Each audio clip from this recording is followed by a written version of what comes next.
আল্লাহ বলে, সাবধান বান্দা, এই কবরে আসলেই তুমি জানতে পারবা তোমার নাফরমানির শাস্তি কি। সুম্মা কাল্লা সাউফা তা'লামুন, আবারও জানতে পারবা হাসরের ময়দানে জাহান্নামের শাস্তি দিয়া তোমার নাফরমানির পরিণতি কি।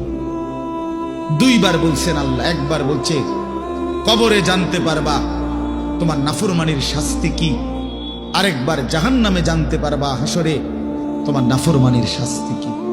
সামান্য কয়টা বুট বেচতে বেচতে বেচারা এক ওয়াক্ত নামাজ পড়ে না, কদ্দুর চা বেচে, দুইটা বন বেচে, বেচারা এক ওয়াক্ত নামাজ পড়ে না। একটা অটো চালায়, নামাজ পড়ে না। একটা সিএনজি চালায়, নামাজ পড়ে না। 12,000 14,000 টাকার একটা বেতন, এই কদ্দুর চাকরি করে, এটুকুর জন্য একটা নামাজ, একটা সেজদা দেয় না আল্লাহকে।